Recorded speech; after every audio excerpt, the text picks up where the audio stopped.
Welcome back, Immigrant Nation. You know who it is, your boy, Aaron Deliosa, and this is An Immigrant's Life. For my loyal listeners, the music you just heard is a piece I co-wrote with my friend, Rachel Aviles, ages ago. And I've decided to make it our new theme song. I'm eager to know what you think about this, if you like it or not. So please drop me a line at An Immigrant's Life on all your favorite social media platforms or via email at animmigrantslife@yahoo.com.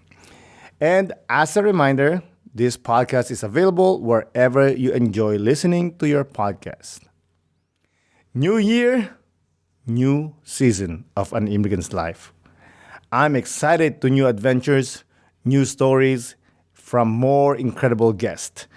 And let's get on to our new season by talking about this week's episode. With a new year comes a brand new season of An Immigrant's Life, and I'm thrilled for the adventures and new stories and more incredible guests. To open up, we've got a fantastic topic on our hands: the art of timing and forgiveness. And to help us unravel the intricate web of that topic, I invited a special guest that possesses a one of a kind perspective on breaking and crafting life's patterns and understands the profound significance of things happening at the right moment. Get ready for an inspiring conversation on seizing the present and dancing to the rhythm of your unique story. This is an episode you don't want to miss. So let's get to it. Without further ado, let's get into the show. Isa, dalawa, tatlo. Today's guest is an animator and illustrator. She transforms spaces into beautiful works of art, including her cute, infectious smile. Everyone, please welcome Maylee Keo. Hi. Thank you for coming on the podcast. Thank you for Actually, inviting me. Chumrip Suo and Akon for coming on the podcast. Well, thank you so much. Akun siya namo. Before we continue and start, why don't you tell the Immigrant Nation if they where they can reach you or if you want to promote anything? You can find me on Instagram at Maylee Keo, Mayleekeo. You can find me on, I guess, maybe Behance, maybe Vimeo, maybe Facebook. I don't know. I just kind of enjoy putting a lot on Instagram rather than too many social media. But yeah, pretty much my playground is Instagram. Do you have TikTok? I'm against TikTok Why? because of the data mining of it. Like and I feel like we're in a world where if we add more attention to things that take away our time, it's maybe not worth doing. So I know it might sound great for some people to get a bigger reach, but that's not what I'm here for. I'm here for real connections, and I've been building a lot of like connections through Instagram and stuff. So yeah, I feel like it's okay to say no to things and to limit ourselves to what our energy can limit us to. Yeah. I agree. Too much things to too much to think. Like just go on Instagram. It takes so much time from you. Absolutely. And also like I'm on Reddit and I stopped Reddit during the blackout, but then I went back a bit. But again, I can see how much it takes away a lot of my time, my energy. I don't feel like it's really like positive in some sense to just always be like, plus it's like I'm dating a bit. So I'm on Tinder and then I'm like, okay, I'm wasting time on things constantly, just like add. And I'm like, it's not adding anything positive. So I just try and be like more limiting into my time. Yeah, I like to approach it like do more things that you like. Yeah, exactly. Absolutely. Like I know I like going to work out, go for bike, hike, stuff like that. But listen, I'm a hypocrite. I'm like sometimes I go into this rabbit hole of Instagram and be like, bro, you need to stop. Yeah, but we're not perfect people either. But I feel like there's something where, like, let's say, funny enough, you have the picture of my mural on the background of the Zoom. For me, murals is like the best way for me to get away from my phone. Actually, like I would never look at my phone when I'm on I'm on site when I'm painting, because I'm so concentrated on it, and I feel so much more positive to like not look at my phone, you know? So sometimes like people would write to me, but I don't reply because I'm I'm so happy to be able to disconnect, you know? Like if you're into something and you know how negative it is somehow, and you see something that actually brings a lot of positive, like just concentrate on that if you can. It's really important. Yeah. Do you listen to music when you're doing the mural? Absolutely. Yeah. Absolutely. Well, I mean, I have this thing where I'm slowly discovering more about like my neurodivergencies. So I feel like I have issues with like attention spans, and I think a lot. So music helps me a lot to like put down all these thoughts that I have. I have a lot of thoughts. So music's have always been something where it helps me really like stay really on one line. So yeah, even when I paint, I feel like adding music just gets you into this bubble, this mood where you're just like enjoying yourself to the sounds that you like and the music that you like. But yeah, music plays a big part in my life and my creative process. What Yeah. kind of music do you listen to when you're creating? I think it goes by the feeling, I guess. There's times where I feel more sad, where I would go more slower, but there's times where I feel like if I need to push a lot, I need to, like stronger energy, kind of like, you know, it can be like as much as it's punk rock, sometimes it can be techno, sometimes it can be like hard rock, or sometimes it's like bubblegum pop, like K-pop, kind of very like strong BPMs. I really like things that are very like energetic a lot, but like I range to the feeling that I have at the moment. Yeah. Beautiful. Let's go back to your mural that you said my wallpaper, which I love this piece, by the way. Oh, It's thank you. oh awesome. I love how you connected all these flowers that signifies each Southeast Asian countries. Yeah. Am I right to assume that each flower is like the quote unquote national flowers of each country? It's exactly that. You totally understood the goal I was going for. Because I feel like a lot of times we try to tokenize on trying to illustrate how diversity is, and sometimes we forget that diversity does not rely on people or the color of their skin. Because we're everybody. We're all a mix of things now, and as much as diversity comes in the people, but it also comes in the culture, which I feel like the flowers, why I use that as an example for diversity, is just because it's something very neutral. Everybody loves flowers. Hopefully, I think everybody do.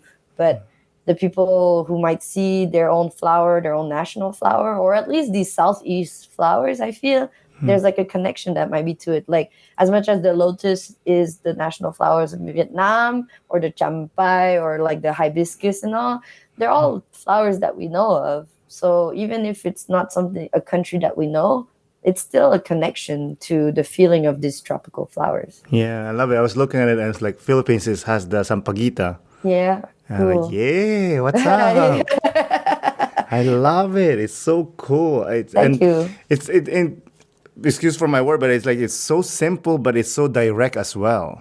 Yeah, I feel like the thing is, I feel like a lot of people always try to push meaning into things, right? Like, you know, when you get a tattoo, people ask you, but what does it mean? And me, as a very tattooed person, it's just, it doesn't mean anything. For me, it's a rabbit, but as much as it's a rabbit, it's the story that comes with it. For me, it's a rabbit that I got a tattoo from in Melbourne, in Australia, you know?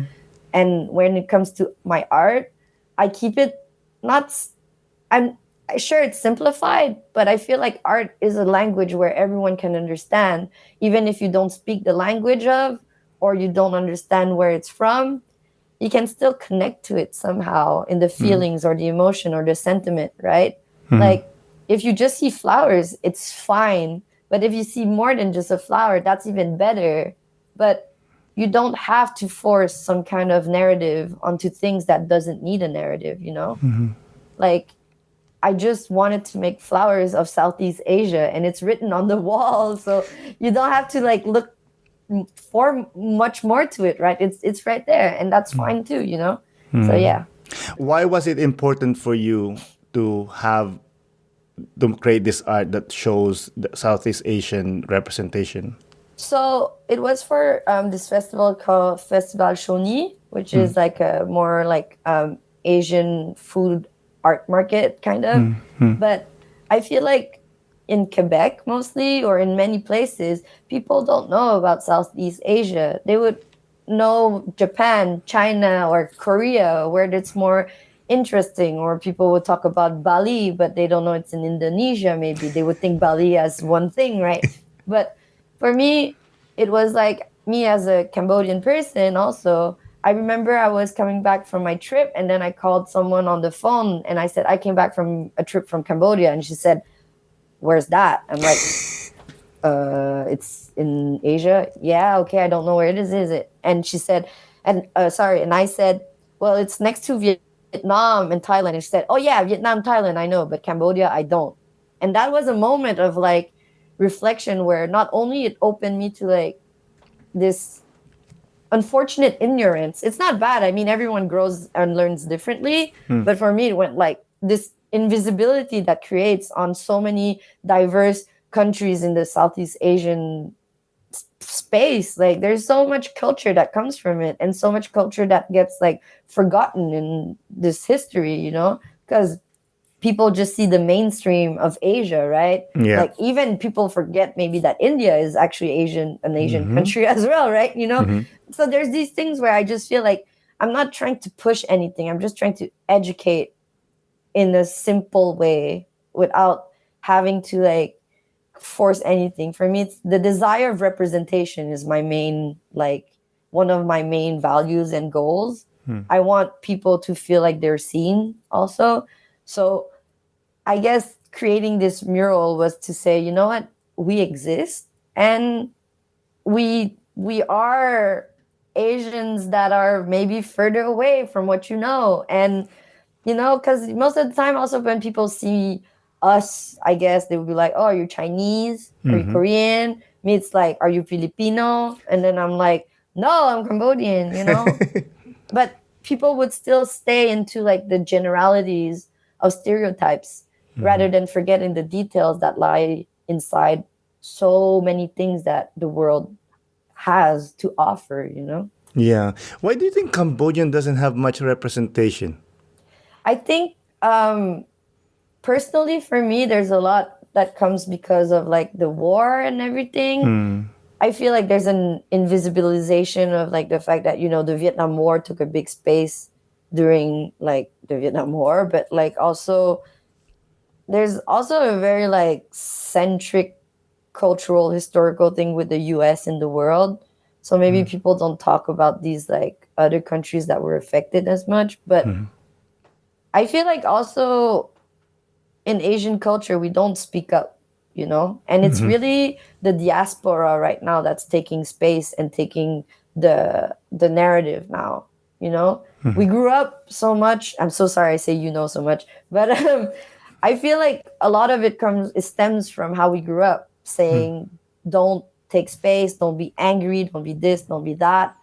But also I feel like, yeah, like if you grew up being told don't take space, it's one of those situations where you kind of get indoctrinated in that. But some of us, I guess some rebels like us that would be like, no, we're gonna take space, we're gonna talk, and slowly but surely we will take the space that's needed to be sure that we are seen, you know?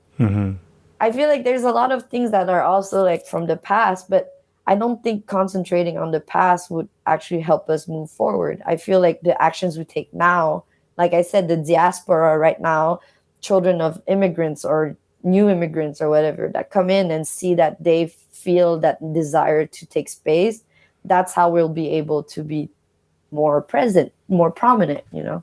Yeah, I mean, like you said, we're not pontificating. We're just trying to tell the world that we do exist, and hey, pay attention a little bit. Maybe you can learn something from us.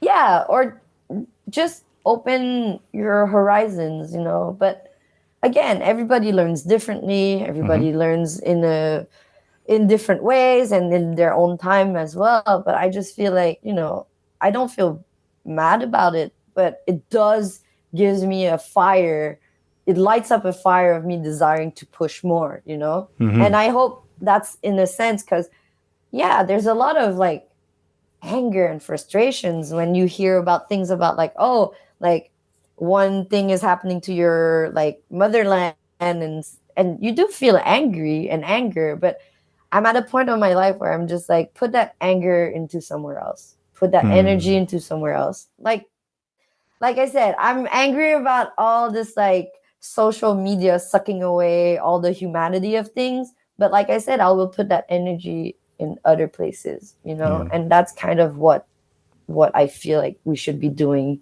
as people, as minorities, or as diaspora, to just like let's keep pushing. You know, if this is if this is a sign for you to be louder, then let's go. 100%, 100%. You touched on this a little bit, but if you don't mind, I'd like to talk about it. Like growing up, how were you growing up? Who was the first immigrant generation in your family?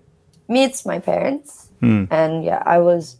They arrived after the Cambodian War, so the Khmer Rouge War, and yeah, they met in Canada, and I was born in Montreal, and yeah, since I guess we had like a growing up was very difficult. There's a lot of things where I didn't understand, you know, that hard discipline and that lack of emotional support. But as much as I'm trying to learn about why it happened rather than looking forward to like, you know, create a bigger division in between us, I'm at the point where I'm like, I understand now. I'm trying to let go a lot of it because I don't think it's going to help me advance. It took like years and years of therapy and talking and fighting and calling and just trying to make them understand like, hey, I have depression. Hey, that was not okay. Hey, what happened here was not cool. But things take time, you know. And when I went, I don't know if you, when you grew up, but me, my parents always said, you never know until you lived in Cambodia, right? And then I was like, okay, I'm gonna go to Cambodia for 8 months.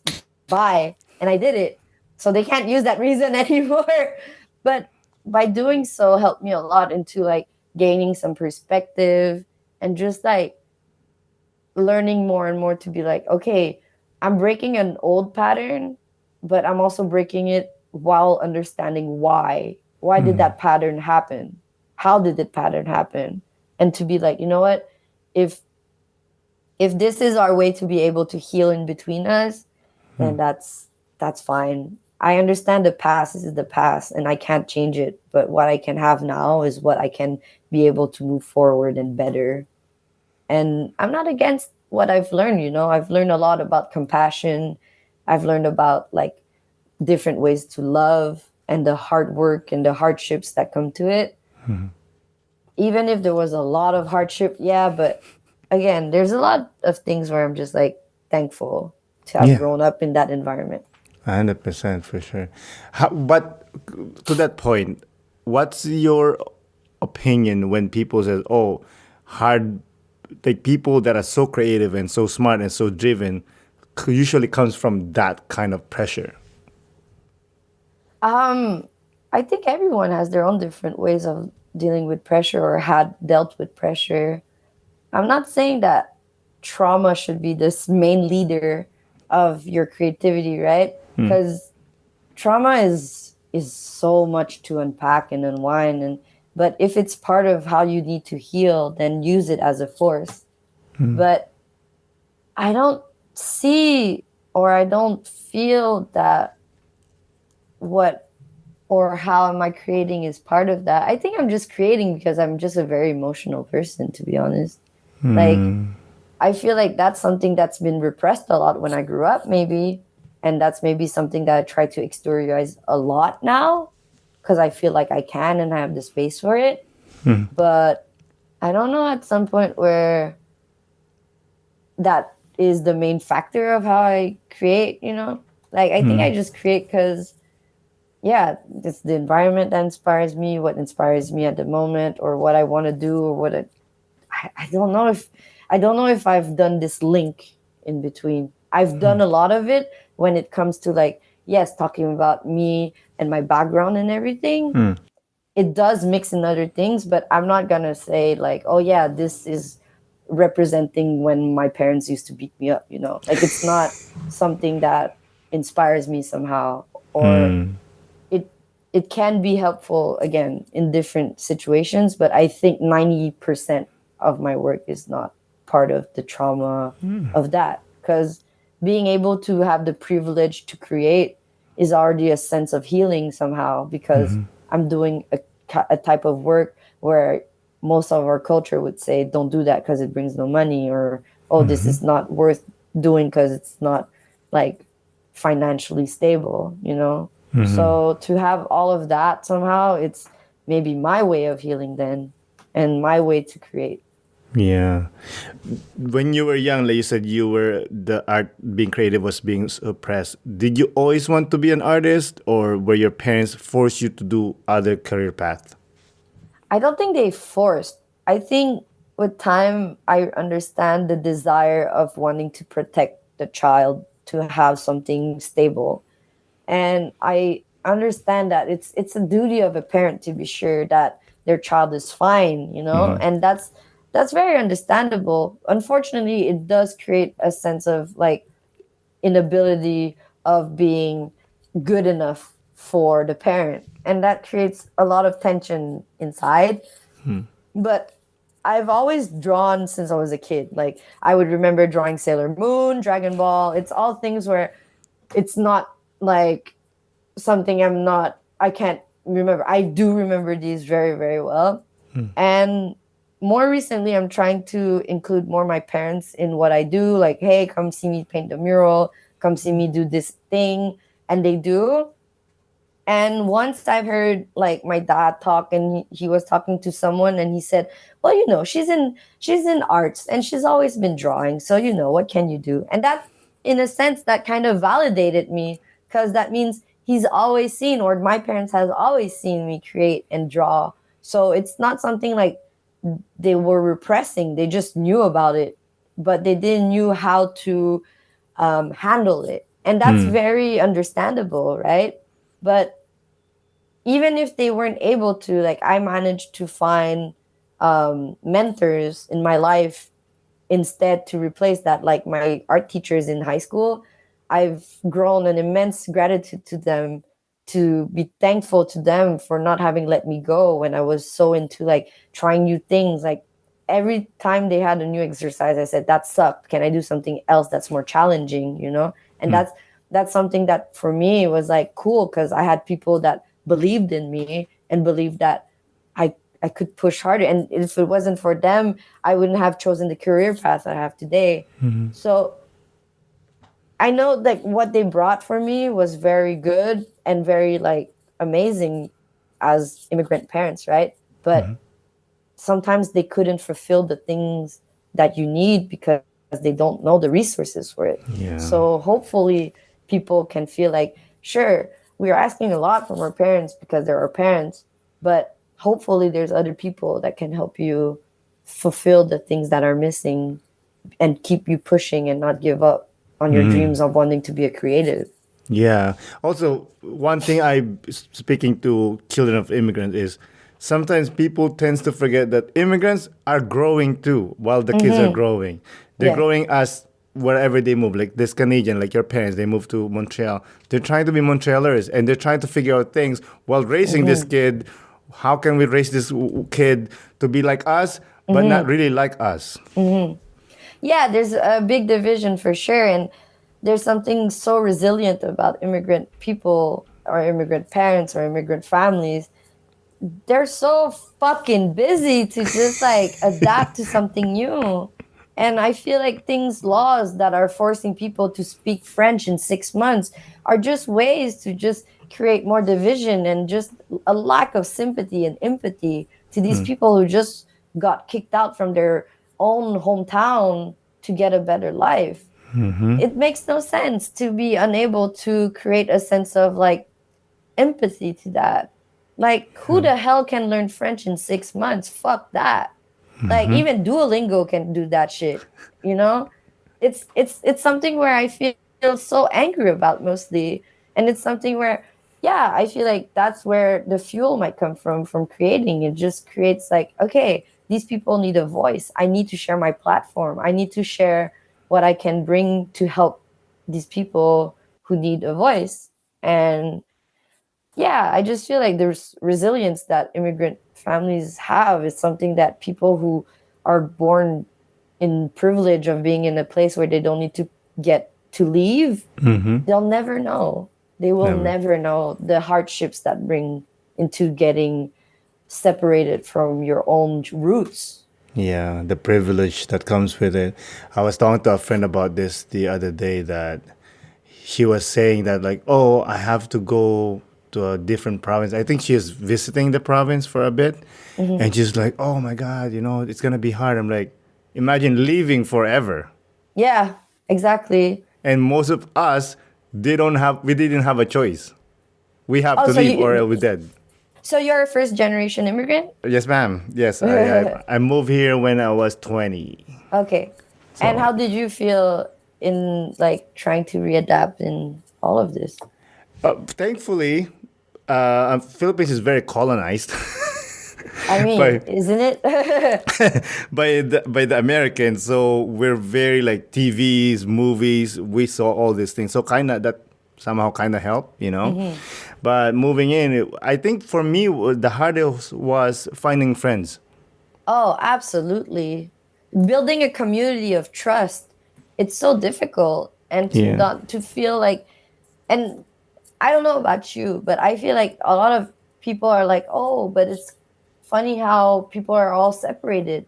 Yeah, it's separated because the people who want to like join in kind of feel divided somehow. Like when some people are trying to learn French, but they hear they don't speak proper French in big quotation marks, they switch to English instead of giving the person a chance and the patience to let them grow into the language. And that's what I feel like it's weird. We don't give the time or the patience, or we don't let people just learn the language or just Yeah. integrate, you know? Yeah, There's exactly. Integration is the biggest key. But yes, unfortunately, I love Quebec. I love Montreal. It's just the language that kills us. That the weaponization of the language is what it really, yeah, sometimes enrages me because Mhm, we need the French. It's cool because that's one thing that Toronto doesn't have, Vancouver doesn't mhm, have. mhm. But for you to force someone to speak a language, or even our signs, the French word has to be bigger than the English. I'm like, how insecure are you? I think, yeah, that's the problem. It's the insecurity of it. And I mean, I find it so completely weird to say the French language is losing its space. It's losing its space, but it's still absolutely one of the most colonized languages in the world. Like so many countries still speak it. I understand also the desire to keep one's culture. It is very valid, you know? Like if let's say I would go to Cambodia, you have to at least learn the language that you're immigrating to, which makes sense. But there's a difference between forcing and helping. There's a difference into like saying, I want to help you to be welcomed in the new country that you're coming through, but also I want you to be helped when you want to learn and when you are ready to learn the language. The problem in things is that we usually force and we usually, well, I'm sorry, I mean Quebec, the Quebec government or the Quebec the French francophonie of all of it. The thing is just forcing things onto people is not what people want, you know. To be said, do this, it's different than saying, would you like to learn this? You see how different just the way saying a sentence makes it so different. Yeah, like I You said, it's based on insecurity. That's the problem, right?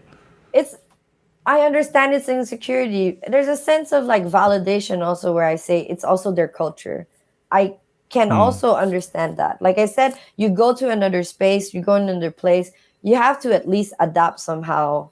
if you're going to stay there and take part of the Oh culture, yeah, right? yeah, There's there there is an insecurity because of a fear, but a fear does not validate a like a reality, you know? To have the fear of losing one's language, well, if so many people talk the language, then it's okay. It's not getting lost, but it is something to consider. But yeah, there is a difference into pushing people to do something rather than, just let them be and let them be ready to learn the language. I do feel sometimes that rage, sometimes you're like, oh yeah, it's true. Like, you're here for 3 years, you've studied it, like McGill, for example. You didn't learn 1 ounce of French. That's unfortunate. It's not just a question of just like forcing a culture upon someone. It's also just like em- enjoying the culture. There's a difference into also just celebrating a culture where you're getting immersed to. yeah. Like it's fine also to learn a new language. If people want to like learn these languages because it's more popular, let's say like Korean, then why can't we also accept that you can just also learn French at the same time? I'm Yeah. very divided on this debate, because in some sense, because they bring very xenophobic points, the Yep. government. But there's a sense also that also is valid, is the fact that it is part of their culture. Yeah. No. It is part of where they are. But also things where we should maybe consider is learning First Nation languages. We should. That'll never happen. Yeah, I know, but at the same time, New Zealand, they learn Maori. So how come we can't learn like languages also that are actually the main languages of Canada? You see? There are Yeah. things also that need to learn to coexist together. But in this sense here, it is very on the lines of colonialism rather than Yes. forcing. So you see, that's the thing. We have to learn how to decipher and dissect the layers of why one thing seems to be more talked about than the other. You see, it's not just a question of one tries to be more the other. It's colonialism that's trying to take over. But there's Yeah. also part of sense where it's like, okay, it comes through like the history of it. Everything has a point in their sense, and it's all on the spectrum of validation of like why it is. Yeah. What But What makes sense? The funny yeah. thing is, I used to work at the airport. It's my first job here Mm-hmm. in Canada or Montreal. I Mm-hmm. used to work for a fast food, and I we always get like Parisiens passing by, and they'll talk to like our managers and whatever, and they were so, most of them, I'm not saying all of them, are so mean to to the managers, saying like, where did you learn French? This is not proper French. If this is terrible, like, yo, it's It's not so bad. fair. Yeah. But that's the thing. People don't learn about patience because patience is not a given trait to everybody. It's not because if for me, I tell it to everybody, if I can understand you in the language we speak, then you speak the language. That's it. Your level of language might be different, but it's also a mixture of why it's different. We're my Khmer is different because I'm born in North America. I have three dictionaries rolling in my mind at the same time. It's normal that it's all fucked. But at the same time, if an Anglophone is trying to learn French, but you're putting them down because they don't speak French to your desire, you are going against the current of that person's process to learn a language that they're trying to um, decipher. People desire things to be at their level. We all have this desire of control, but sometimes you have to let go and be like, people are just on another wavelength. Everybody's paths are different. You That's don't the know hardest. what they're going through. Yeah. I want to shift gear a little bit. In Yeah. 2019, you had the privilege to show your artwork to your grandma. How was that? Wow, you digged. Um, I think it was a very special moment. I don't think she understood it, but I think she did. But sometimes it doesn't take much to just feel a sense of validation sometimes, because again, I was working hard to integrate my family into what I do so they can understand. Because all they understand is they think I make cartoons because I do animation. And I'm like, that's not it. That's not what I do. But it's okay. It's the closest to what they understand. They're trying to understand, and it's really, really fine. But I I don't expect much from my family when I show things, but I do hope that they can understand more where I'm going through with all of this. So I hope she was happy, I guess, to be like there, to see what her young granddaughter is doing. I can imagine her being asked like, "What does she do?"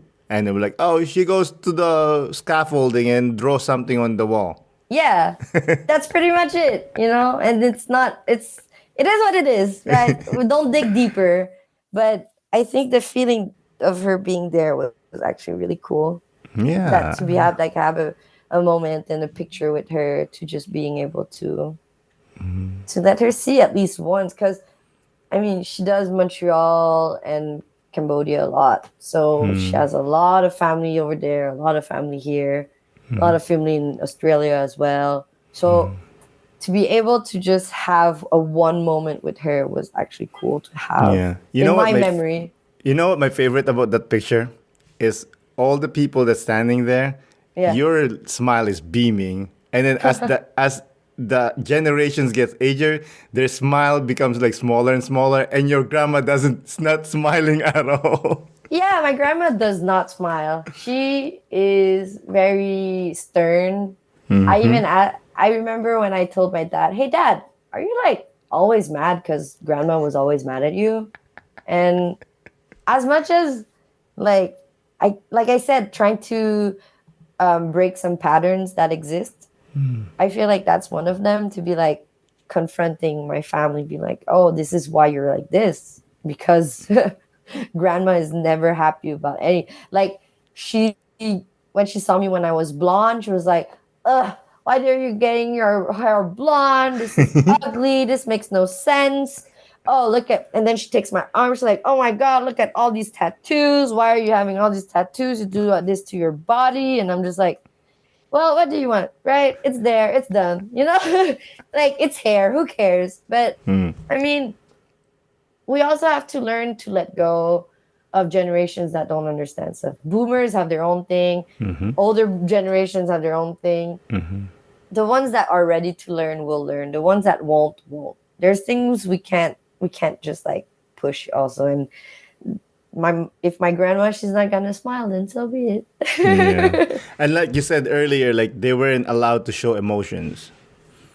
Well, I don't think it's showing much. It's just like not knowing about it. I mean, when you grow poor, no, but like when you grow poor, what do you know about, rather than surviving every day, right? Yeah. Well, I The grew up poor, but I'm still smiling. I can understand, but you came here still young, like I mean, my mom went through the war, lost all her siblings and parents. My Yeah. dad grew up in the war also, but like they were in dirt ass poor like situations. I don't think it's a question of just like we desire things from people because we do things our way, but if they don't do it the same way, it's okay to let them be. Of course. So I mean, I mean, I feel like it's like a video game where you have to download a patch to just like continue the game because it keeps getting updated. I feel like life is the same, right? So I'm learning my dad, well, I'm learning my parents, sorry, I'm teaching my parents how to show love differently. So in the past X years have been like hugs and I saying I love you and just like giving kisses and calling each other. These are all things that I feel like I've integrated in their vocabulary and in their ways to do, right? But Good that's the job. thing. It's just things, if it's something you desire and the person is ready to take it in, then the mutual desire will have effect. But Yeah. if it doesn't, don't force it. Yeah, you can't force it. It's not fair for them and it's not fair for you as well. But I love that you mentioned about saying I love you to your parents. I was the same. Growing up, there's no I love yous, No, you know? absolutely not. So that's one thing I started doing with my family. They're like saying I love you, giving hugs, giving kisses. And I mean, yes, we do have in Filipino culture, we do the manopo, we call it, to show respect. You grab the hand, put it on your forehead. That's the closest like physical we used to do when we got older. But then when we moved here, I'm like, no, no, no, no. We need to break this cycle. You know. Exactly. Right. Like, I understand culture is culture, but there's something great about diaspora where we're in this gray zone, right? We're always in the middle. Even when you go to back to your country, they don't think you are like they'll be like, "Oh, you're not Cambodian," or when I'm here, I'm not Quebecois. So you're always in this gray zone constantly. But I feel this gray zone is actually a superpower of being able to bring what one culture is lacking from another. What I feel my culture, or at least our Asian cultures, we bring a lot of things like sharing, caring, family, and just like making the biggest portions of food possible to share. And when it comes to the Quebecois culture that I've grown up with, there's something about emotions and just like opening up and being able to be voicing your feelings and being vocal and having words about feelings. Because I remember when I was in Cambodia, there was this person that said, in Cambodian, we only have three emotions: sad, angry, or happy. That's it. Whereas to us, when we're in Western culture, you're not just sad. You can feel like melancholy. You can feel you depressed. You can feel just under the weather. But you can feel all these ranges of feelings that are not just so black and white. They're gray. They're in this zone of grayness that becomes so widened by the spectrum of it all. So, yeah, I feel like, again, that's a diaspora perk to be lost, but to be able to grow with learning what fits for you. Yeah, create new things. Exactly. Create this new sense of belonging and what you can bring to the table to generations before you and after you. Amen. I noticed that you're also a VJ. Yeah. What is this? So, DJs, they are music, but VJs are the ones that are in the background with the visuals. So, visual jockey kind of. Oh, dude, Yeah. I thought it was just like looping all the time. I never think of this. No, because when you play a song, it has a beat, it has to go with the energy. So having someone in the background can add more to the performance. Yeah, So 100%. when the music goes intense, you can add more strobe or add more effects or That's awesome. yeah. So to be able to project visuals where people can connect to not only just by looking at the music and the lights, but you can also add visuals. It's just so cool. It's something that people don't think about, but we still are aware of it. Art is so consumed freely and so openly, but people forget there's people behind the art, right? But again, you're taking the picture of the music, but I always see people taking pictures of the visuals, and that's something that's so fun and cool to think about. Yeah. So, as a video illustrator, what's your opinion about those museum like experiences that they do, like experience Van Gogh, experience Dali, or whatever? What do you think about that? I think it's another type of projection experience. I feel this is just a way to open or broaden people's desire of learning something new, or unfortunately, a very superficial way to find more experiences to enlighten their social medias or whatever.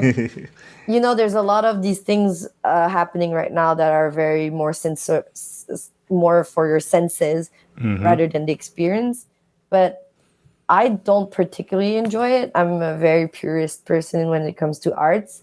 For me, it's like it's already so vibrant to see a Van Gogh in person, and it's like I'm if I could, I'm missing just two sunflowers in the world to see in real life because I'm so passionate about it. But that's because I'm passionate about it, right? Everything in arts has a spectrum nowadays where it comes to the bigger public, to a smaller public. Art is just consumed so massively that if this is what they need, then so be it. If this is what they want, okay. But for me, it's not my thing. I don't enjoy having to see a exhibition of Van Gogh going so fast. Like it's Yeah. something that you have to. I don't know. I enjoy taking things on my own time, and sometimes I could stay 10, 15 minutes in front of a painting because it's something that just moves me so much. But Yeah. again, everything is subjective, right? Everyone has their own will or time, and that's just not what I'm aiming for. Same here. Yeah, I prefer just staring at a painting and like, why did it go left instead of right? Oh, I Yeah. wouldn't. I wouldn't. I mean, maybe not going in that sense. Maybe I would just go like, wow, just appreciate what's in front. Not like I said, kind of how I describe my work. It is what it is, but don't maybe look for desire of something different. Just take it as it is and just take Okay. it on how you feel. Maybe Van Gogh at that moment, he was like, fucking losing an ear and just in a mental institute and just being like forbidden from the whole world of arts, like just trying to immerse yourself in that moment and into that time. It's like a time traveling moment, kind of. Yeah. And there's so much to it. Yeah. For me, to my point is, for me, it's the psychology of the painter. It's more of what was he going through? What was he thinking when he was doing? I don't care what he's trying to portray. I'm a big fan of Dylan. Like Dylan said, I don't know what when I create, I don't know what it means. I just create. But for me, is when I look at art, I'm like, oh, what was he thinking? Why did he use red instead of something else? That's how I try to enjoy art. But speaking of art, Toronto has that graffiti alley. Yeah, I guess. But like many cities have graffiti alleys, Do I we guess. have that? Do we have in Montreal? I think they're hidden, but we do have a lot of like graffiti art is very prominent everywhere in big cities mostly, but I'm sure we have some. I just don't know them all, but we have a lot of like graffiti festivals like Under Pressure or just very like grassroots community made days or events. But that's something to discover on their own, I guess. Yeah, for sure. I see that you work with a lot of artists. How did that building relationship has influenced your journey as an artist, as a human being? Well, it's funny because now we're slowly not together anymore, but it's mostly the friends that are along the way that stay. Sure, there are some projects that fizzle down because everybody grows, everybody is going to different paths and different ways. So it's not, it's just, it just happens if it doesn't work. When it works, though, it's so interesting to be able to learn from other people, their techniques and the ways that they do things, and to see people that you admire to work with them. And you like, I also was in a collective with a lot of people, and for more than 10 years with them. And for me, it's something that was so meaningful. Like, I grew up so quickly with them to be able to work on my practice and who I am today. But yeah, I think it's the desire of being able to learn new things from other people. It's Yeah. what leads me to wanting to create with other people and also to know people. It's a very male dominated field in what I do. Well, mostly in animation actually. So trying to be able to connect with a lot of female or queer or non-binary people that are more marginalized, like BIPOC people as well, to be able to create a community and to build a community of people together and to be able to like help each other out. That's even the better outcome of being able to work with other people. Yeah, for sure. I love that. Like collaboration is so important, especially when you're creating art. It makes it more fun. Yeah, but I mean, at the end of the day, gatekeeping information or gatekeeping help, it's not really like helping us move forward. Working together actually builds a stronger community. Yeah, exactly. How do you balance being an artist and being your own marketer? Oof, I hate it.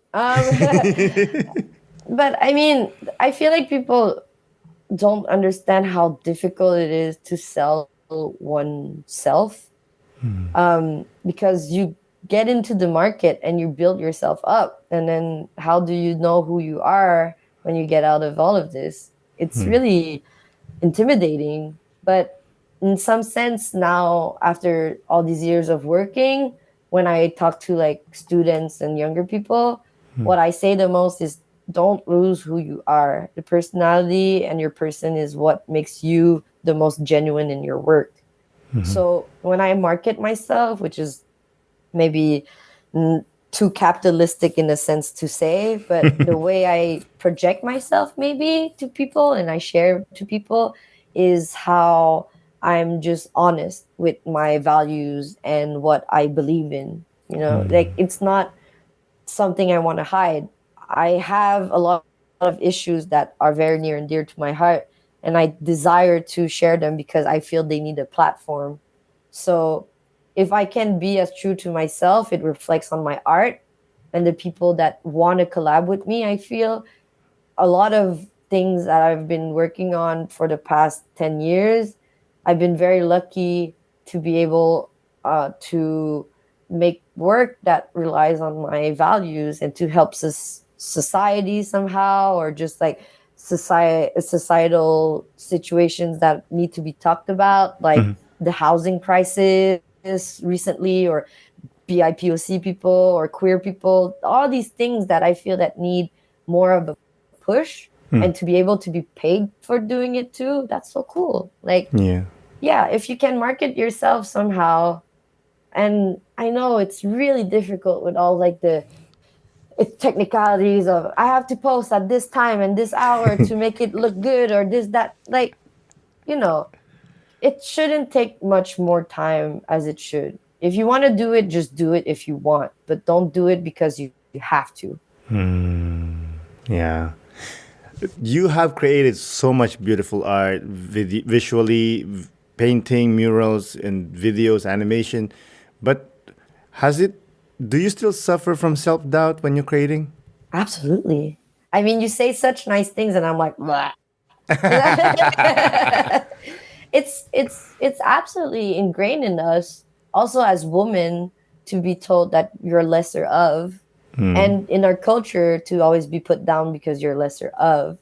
So it's something where for me that's my issues, but I feel something that connects a lot to me and other like maybe non-binary and more women and identifying people that I meet. We are very quick on self-depreciating ourselves because we're always put down somehow, because we're always like butting our heads against each other because that's how society made us to do. But self-doubt is for sure everybody's worst enemy, but at the same time I try to give myself some slack and be like, at least if I'm still working still, I can give myself a tap on the back and be like, I still have this privilege to do what I love and what I do. I try to re-humble myself rather than self-doubting myself, even if this year has been very difficult for me and many many creatives that I've talked to because of the economy and everything. But not only the economy but the lack of work and whatever. But I feel like we sure self-doubt is present, but it's I feel like as I talk to everybody about this, yeah, self-doubt is present, but it does push us to try and make something more, trying to explore more, trying to create more, and try to explore what the limits of us are, or even know what limitless we are. It's not sometimes, yeah, it's difficult, but it can also be just another force that lights under our ass, just like Exactly. Your recent work, Glimmer, beautiful, thank you. beautiful. I love the shapes of the birds. What made you think of the shapes, and what inspired you to create such work? That is so crazy that you're asking about that because I've had like my two last very serious relationships. Once I broke up with them, there was this like very strong desire of creation that just happened. It's so weird. It just arrives.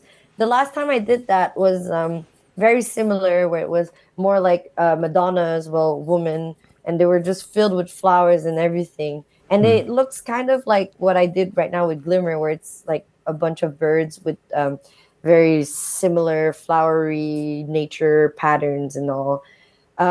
So I don't know. I guess when I have strong feelings or emotions, it just comes out naturally. And like you said with Dylan, how I just create and it just let it happen, kind of. I feel like that's what it is. I sometimes go too intensively and I don't sleep sometimes because I feel this desire to create that is too stronger than me. And otherwise, if I would go to sleep, I couldn't go to sleep. So I have to do Mm-hmm. it. And so Glimmer was basically that. It just derived from another breakup. And 2 years after the breakup, I kind of looked forward to 2 years, 1 year, anyway, 1 to 2 years of this breakup. I tried to look for closure and I didn't receive it, and that is totally fine.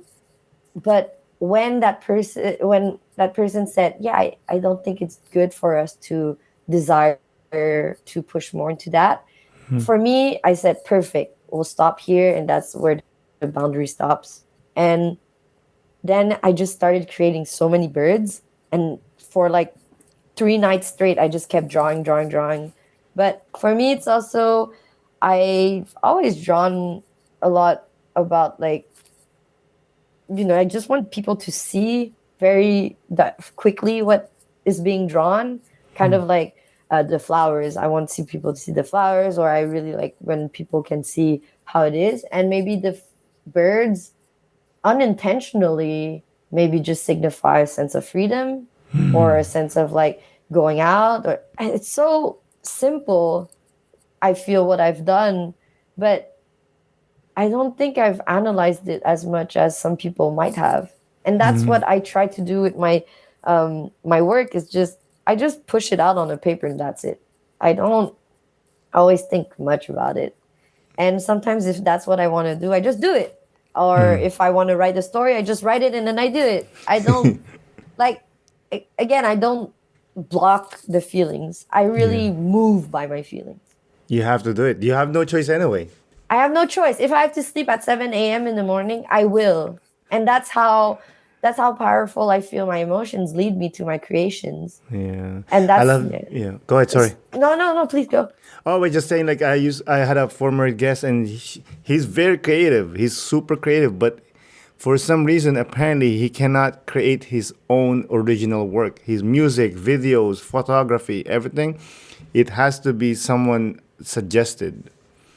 And yet, Really? yeah, which, like, that is so weird. Like, because like me, when I'm writing something, sometimes I don't even think, and I'm just Mm-hmm. watching whatever pop TV, Mm-hmm. and a line will come in, or a whole poem or a whole story will come in, and what you gotta do? You have to write it down. You have no choice, Mm-hmm. or you'll Yeah. never sleep, like you said. Well, I mean, sure, inspiration can come from the exterior, but as an artist, I feel like you need to define what your main basics are. Like what makes you as you, what makes you recognizable from the others. So I do take a lot of inspiration, like everybody does. But there's a difference between inspiration, but there's also a difference between just like blatantly copying someone. Like I would try and take from what I've seen and just readapt it to how I would do it. Because Yeah. nothing's new. Nothing is new. The ideas and the main basics of everything, nothing is new. But who you are and what you bring, that's the part where you can bring something new to it. And I feel that's something that you have to learn to adapt. I would, again, hearing that I would take something else from someone, un- unless it's for, let's say, something that's like, a demo reel or just like something simple that won't make money out of it. Sure, I Yeah. No, guess. no, he's not. He's not taking it. It's more of like, let's say he made a film, is somebody wrote the film and then he will make the film. He will Oh, direct the so he needs film. help. He needs help. Okay, But but he can still create for himself. he I asked, I pushed, and he said he can't. He said Interesting. he will think of, let's say, a line of a song, and then he Yeah. has to present it to his band or his group, and then he can create. But just him to finish the whole song, he Oh, so can't. you mean that he just looks for more help, I guess, in Yeah, I don't. I to think he creating? feeds off collaboration. Oh, okay. In that sense, then I don't think it's in this case what so basically what I said is different from what he has. Yeah, So you what that person is looking for is just like a main idea and then expand from it. yeah. He cannot I expand it for some reason alone. He alone. Yeah, needs to expand with others. yeah. Well, maybe that's what you were asking about earlier about the idea of collaboration. I think that's also part of it to be able to collab in a team and just some people need teamwork and some people are more introverted and more restricted into themselves, you know. Yeah. That's different. I mean, me, that's why I work from home since I've been a freelancer. I feel like I create better in a more like solo environment rather than where I have too many things that are all around me and then I would just be like distracted all the time. Looking ahead, what are your aspirations and goals for the future, both in your art and your career? Um the things that I'm looking forward to is just to keep going, to see if maybe people still want to see my work in places, to be able to survive of it still, to be able to keep sharing my platform, um, to be able to just, like I said, to be able to live out of it is just a privilege that I I keep on being very thankful and grateful for. I hope maybe someday being able to expand to wider audiences, maybe in the world or whatever. But things take time and things will come when they'll come. But I'm manifesting things, but I'm not pushing things either. And I feel like I'm in a situation where I was in a very bad situation mentally for the past 2 years. And this year has been, well, actually, this summer, I've been slowly taking back my narrative and my own self. So I feel Proud like, of you. thank you. I feel like art and work is just secondary to where I am right now. I don't try to think too much about the future right now because I'm learning a lot about accepting the present moment. And I think I'm more on the path and a journey, and I feel like my work kind of just collides into together with it. It just grows with it. So I don't I really feel like it's such a complicated question because if we go into deeper answers, I would start talking about my eco anxiety and how like the world's going to shit.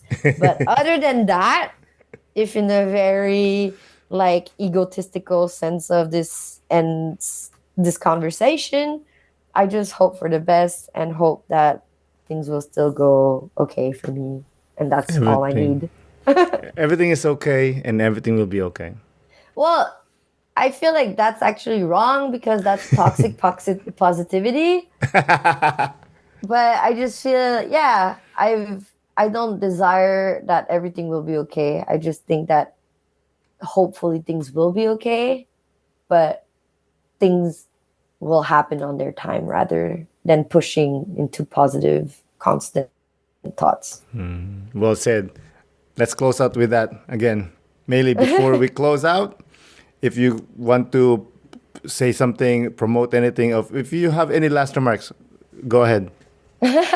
Well, like I said, you can follow me on Instagram or on the internet at Maylee Keo, Mayleekeo. I hope you are well. I hope you have a circle of friends that love you and people that care about you. I hope your feelings are heard of, and I hope you're going to be okay wherever you are today. And we're happy to have you here today with us. Again, Millie, Akon, for coming on the podcast. I really do appreciate it. Thank you so much. Yay. Bye. Bye. Take care. Again, Maylee, thank you so much for coming on the podcast. I really do appreciate it. Thank you, listeners, for listening. This is Aaron Doliosa for An Immigrant's Life. I'll see you guys later.